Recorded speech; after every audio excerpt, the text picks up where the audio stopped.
दोस्तों आज हम लोग देखेंगे भ्रष्टाचार।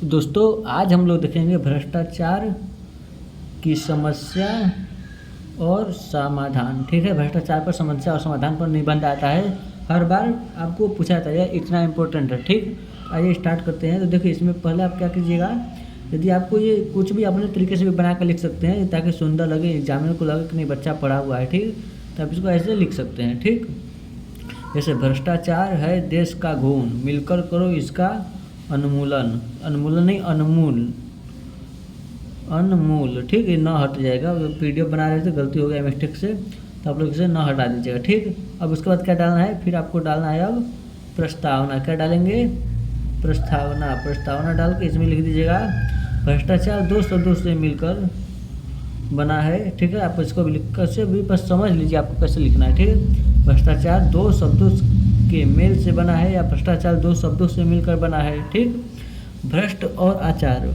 इसका अर्थ है ऐसा आचरण जो नैतिकता और कानून की सीमाओं का उल्लंघन करता है। भ्रष्टाचार का मतलब ऐसा नीति जिसका जो नैतिकता और कानून की सीमाओं का उल्लंघन करता है। ठीक है, उसे भ्रष्टाचार कहते हैं। आज भ्रष्टाचार एक ऐसी संक्रमण बीमारी बन चुकी है जो समाज की रग रग में समा गया है। विकसित भारत के मार्ग में यह सबसे बड़ी बाधा है। जो भारत का विकास नहीं हो रहा है तो यह जो है भ्रष्टाचार ही सबसे बड़ी बाधा बन रही है। ठीक है, फिर उसके आगे देखिए, जो देश की प्रगति को दीमक की तरह अंदर ही अंदर खोखला कर रही है। जो भ्रष्टाचार है दोस्तों, प्रस्तावना में यही लिखिएगा, प्रस्तावना भ्रष्टाचार दो शब्द से मिलकर बना है। भ्रष्ट और आचरण, इसका अर्थ हो गया ठीक, जो कि कानून और नैतिकता की सीमाओं में उल्लंघन करती है। ठीक है, जो देश की प्रगति को दीमक की तरह अंदर ही अंदर खोखला कर रहे हैं। ठीक है, पूरा नहीं लिखेंगे तो, क्योंकि पूरा लिखेंगे बहुत ज़्यादा हो जाएगा जितना मैं बताया हूँ। इसमें से आपको जो याद होगा, जो समझ में आएगा वही लिखिएगा। ठीक, मैं पूरा भी लिख सकते हैं, आपको कोई दिक्कत नहीं है। आगे देखते हैं। ठीक, तो आ गया भ्रष्टाचार के स्वरूप। भ्रष्टाचार के स्वरूप, ठीक, तो भ्रष्टाचार के स्वरूप में क्या क्या लिखना है, रिश्वतखोरी, भाईचारावादी, ठीक है, भाई या भाजीवादी, ठीक है, काला बाजारी और मिलावट। ठीक है, ये सब भ्रष्टाचार के स्वरूप हैं। चुनावी भ्रष्टाचार, जैसे चुनाव होता है तो लोग पैसा दे देकर वोट खरीदते हैं, तो ये भी भ्रष्टाचार में आता है। ठीक है, तो रिश्वतखोरी में क्या होता है, किसी भी सरकारी या निजी कार्य को करवाने के लिए अवैध रूप से धन की मांग करना भ्रष्टाचार में आता है। ठीक है, अब इसमें क्या आता है, भाई या भातीजावाद में योग्यता को ताक पर रखकर, योग्यता का ताक पर रखकर अपने सगे संबंधियों को पद या लाभ पहुंचाना। जैसे होता क्या है कि जब कोई किसी का नौकरी लग जाता है तो वो अपनी अथी पर उसका लाभ पहुंचाता है कि आप आ जाओ, तुम्हारा हो जाएगा काम, फ्री में हो जाएगा, मैं आपको करवा दूंगा। तो इसका क्या होता है, ये भ्रष्टाचार का ये स्वरूप है। ठीक, फिर उसके बाद आ रहा है आपका काला बाजारी और मिलावट। जैसे होता है कि अधिक लाभ कमाने के लिए वस्तु का अवैध संग्रहण करना या खाद्य पदार्थों में मिलावट करना। ठीक है, फिर अगला है आपका चुनावी भ्रष्टाचार, मत प्राप्त करने के लिए धन, बहुमल बल या अनैतिक समाधानों का प्रयोग करना भ्रष्टाचार कहलाता है। ठीक है, आपको पीडीएफ चाहिए तो आप टेलीग्राम चैनल ज्वाइन कर लीजिएगा, मैं आपको पीडीएफ फ्री में दे दूंगा। ठीक है, टेलीग्राम चैनल ज्वाइन कर लीजिएगा, डिस्क्रिप्शन में लिंक है।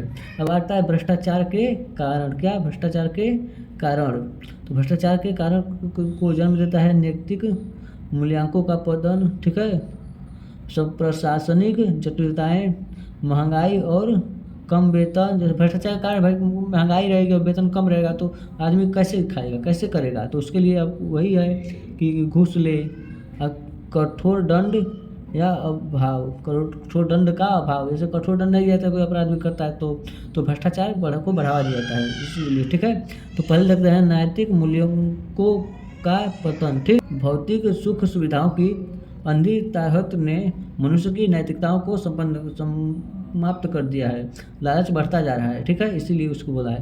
प्रशासनिक जटिलताएं, जटिल नियम और लंबी प्रक्रियाएं आम आदमी को रिश्वत देने के लिए मजबूर करती हैं। जैसे आपको कोई काम लंबी चल रही है, तब वो रिश्वत दोगे तो जल्दी हो जाएगा, तो वो क्या करते हैं, रिश्वत देने के लिए मजबूर करते हैं कि हमारा ले लीजिए, जल्दी कीजिए, हमारा हो जाए। ठीक है, तो एक 10 दिन का काम 2 दिन में ही हो जाएगा रिश्वत देने पर।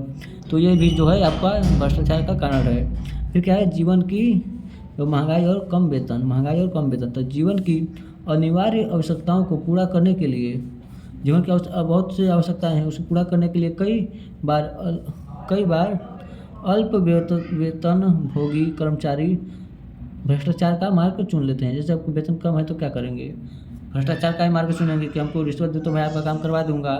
तो इसी को बोलते हैं कि अल्प महंगाई और कम वेतन। ठीक, कठोर दंड या का अभाव। कठोर दंड नहीं होता है किसी को आपको करने पर, ठीक है, भ्रष्टाचार करने पर कठोर दंड नहीं होगा तो वो करेगा ही बार बार। न्याय व्यक्ति से देरी और अपराधियों को मिलाने वाले राजनैतिक संरक्षण भ्रष्टाचार को बढ़ावा देता है। न्याय नहीं मिलता है, वही जो है आपको भ्रष्टाचार को बढ़ावा देता है। आपको पीडीएफ चाहिए, पीडीएफ फ्री मिलेगा, टेलीग्राम चैनल ज्वाइन कीजिए। ठीक है, अब आगे देखते हैं। आगे क्या है आपका, समाज पर पड़ने वाला प्रभाव। क्या, समाज पर पड़ने वाला प्रभाव। तो भ्रष्टाचार का सबसे बुरा प्रभाव देश की आर्थिक स्थिति पर पड़ता है। भ्रष्टाचार का जो है सबसे बुरा प्रभाव कहाँ पड़ता है, आर्थिक परिस्थिति पर, ठीक है, देश के। तो विकास योजनाओं का पैसा पात्र लोगों तक पहुँचने के बजाय बिचौलियों यानी बीच की जेब में चला जाता है। बिचौलियों का मतलब होता है कि बीच की जेब में चला जाता है, वो गरीबों तक नहीं पहुंच पाता है, जिससे अमीर और अमीर होता जा रहा है और गरीब होता चला जा रहा है। ऐसे लिखिएगा, ठीक है। उस समय जो था अलग सा माइंड चल रहा था तो पीडीएफ बन गया है, लेकिन आप लिख दीजिएगा इससे अमीर होता जा रहा है और गरीब होता चला जा रहा है। ठीक, तो समाज में अन्याय, असुरक्षा और निराशा का वातावरण पैदा हो रहा है, जिससे प्रभावशाली युवाओं का व्यवस्था से भरोसा उठ रहा है या उठने लगा है। ठीक है, ये हो गया आपका समाज पर क्या प्रभाव पड़ेगा, भ्रष्टाचार का। अब देखते हैं समाधान के प्रभावी उपाय। जो समाधान इसका कैसे किया है, भ्रष्टाचार को रोका कैसे जा सकता है। ठीक है, तो देखिए इसमें क्या होता है, ई गवर्नमेंट का मतलब सरकारी कार्यों को ऑनलाइन करने से बीच का जो घपला होता है, बीच में जो सरकारी दफ्तर साइन कराने का तो है काम कर साइन करा लो, वहाँ से चेक कराओ, तो बीच में खा जाते हैं पैसा, तो वो नहीं होगा। डायरेक्ट ऑनलाइन होने से बीच वाली जो होती है ना, बिचौलियों की भूमिका समाप्त होगी और पारदर्शिता आएगी। ठीक है, और उसके बाद दूसरा देख लेते हैं, कठोर कानून और त्वरित न्याय। जो है कठोर कानून बनाओ, जो कि लोग अपराध करते हैं बच जाते हैं, तो फिर कठोर कानून बनाओगे तो वो लोग भी नहीं बचेंगे और भ्रष्टाचार करने से डरेंगे।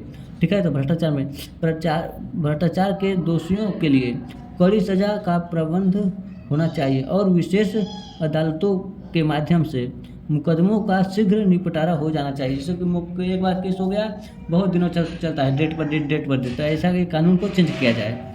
ठीक, फिर आता है लोकपाल और लोक आयुक्त। प्रशासनिक भ्रष्टाचार की जांच के लिए लोकपाल जैसी संस्थाओं को और अधिक शक्तिशाली और स्वतंत्र बनाया जाना चाहिए। जो है लोकपाल जो है भ्रष्टाचार को रोकने के लिए इसको स्वतंत्र और अधिक शक्तिशाली बनाना चाहिए ताकि जल्दी से जल्दी न्याय मिले।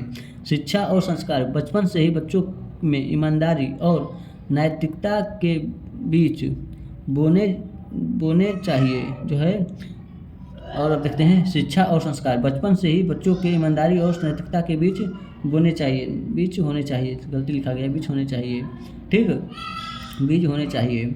सत्यमेव जयते केवल एक नारा नहीं न रहकर जीवन का आधार बनना चाहिए। ठीक, अब आ गया उपसंहार। ठीक है, क्या है अब उपसंहार देख लेते हैं। उपसंहार के बाद यह जीवन ये निबंध जो है एक समाप्त हो जाएगा।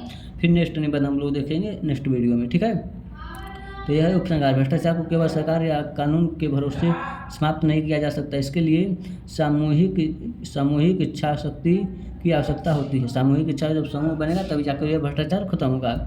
जब तक प्रत्येक नागरिक स्वयं यह संकल्प नहीं लेगा कि वह न तो रिश्वत लेगा और न ही रिश्वत देगा, तब तक यह कुप्रथा बनी रहेगी। जब तक वो संकल्प नहीं लेगा कि नहीं लेंगे ना ही रिश्वत देंगे, तब तक यह जो है कुप्रथा बनी रहेगी। ठीक, भ्रष्टाचार मुक्त भारत का सपना तभी साकार होगा जब हम व्यक्तिगत स्वार्थ से ऊपर उठकर राष्ट्रीय हित में कार्य करेंगे। जब राष्ट्रीय हित में कार्य करेंगे, हमें याद रखना चाहिए कि एक ईमानदार व्यक्ति ही एक स्वच्छ भारत या स्वस्थ राष्ट्र का निर्माण करता है। ठीक है, ये हो गया आपका निबंध कंप्लीट। तो PDF चाहिए तो अब कल हम लोग देखेंगे या नेक्स्ट वीडियो में देखेंगे विज्ञान वरदान और या अभिश्राप। ठीक है, इस पर निबंध देखेंगे। तो दोस्तों जो भी मैं अभी निबंध कराया हूँ वेरी इंपॉर्टेंट है, आप इसको कंप्लीट कर लीजिएगा। PDF चाहिए, PDF टेलीग्राम चैनल पर मिलेगा फ्री, आप चैनल ज्वाइन कर लीजिए और हमारे चैनल को सब्सक्राइब कर लीजिए। वीडियो कैसी लगी कमेंट में जरूर बताइएगा। मिलते हैं अगली वीडियो में, आज के लिए इतना ही, धन्यवाद।